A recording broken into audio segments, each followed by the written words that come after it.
So wanted to come back and do a reflection on how the tournament went Saturday. Put ourselves in a position to win, but didn't quite get it done. We had 5 pounds, 1 ounce.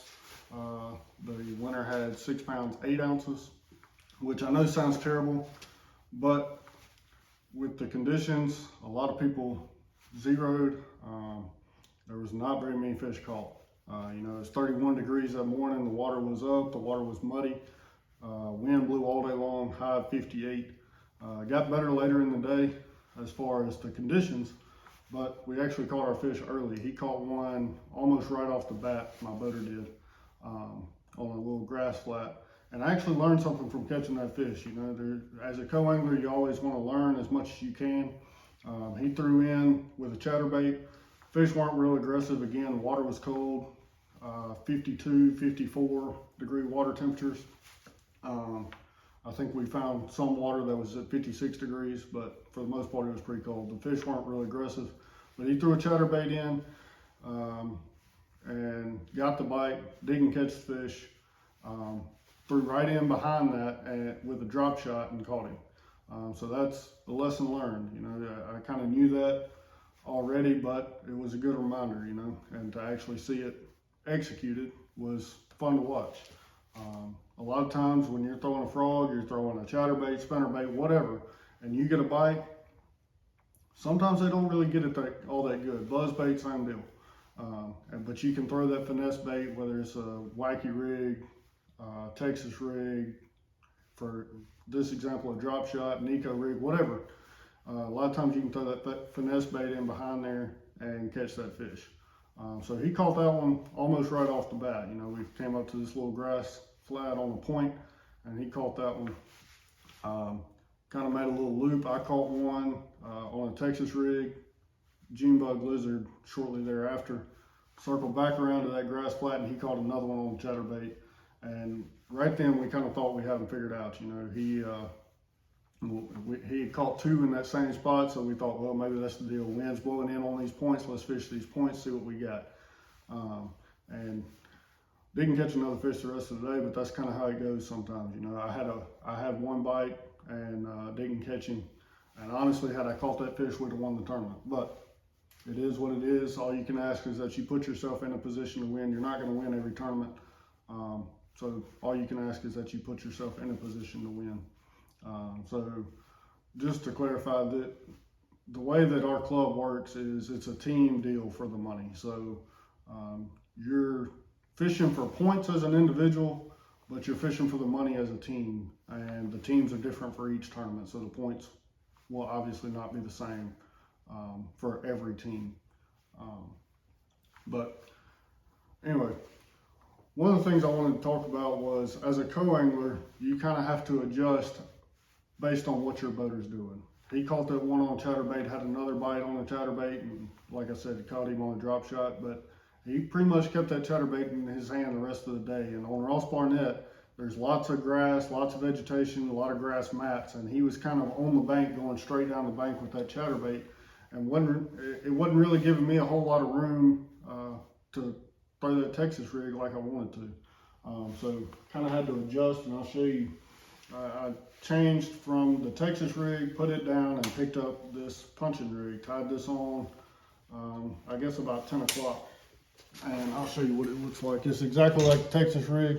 The only difference is it's a creature bait instead of a lizard. Kind of want to keep it small. That's an 1.5 ounce angler tungsten weight, and it's pegged. So that way, I'll show you when that weight hits the mat, that bait follows right there behind it. You don't want your weight getting way down the line to where this bait has a chance to sit up on top of that mat. You want it coming right down in behind it. So really good option for, typically I like it better in the summertime, but for that situation, you kind of have to throw what you're given. I could have thrown a frog, could have thrown maybe a buzz bait, but I think that's what I was most confident in that situation. Like I said, the water was cold, those fish weren't real active, so really thought that gave me the best chance to catch one in that situation. Would have loved to throw that chatterbait more during the day, but like I said in the first video, as a co-angler, you got to learn that You're not always going to have every situation you want to have.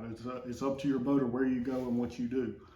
So you have to be able to adjust. And another adjustment I made, if you watch the first video, I had a jerk bait and a rattle trap tied on in case we went to rocks or points or whatever. I'd be able to throw for maybe those schooling fish.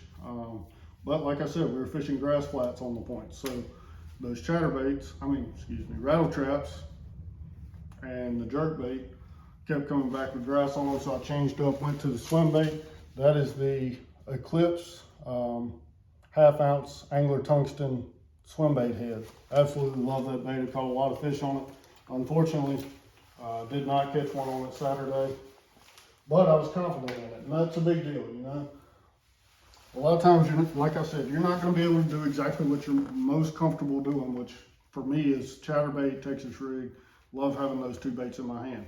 We're fishing points.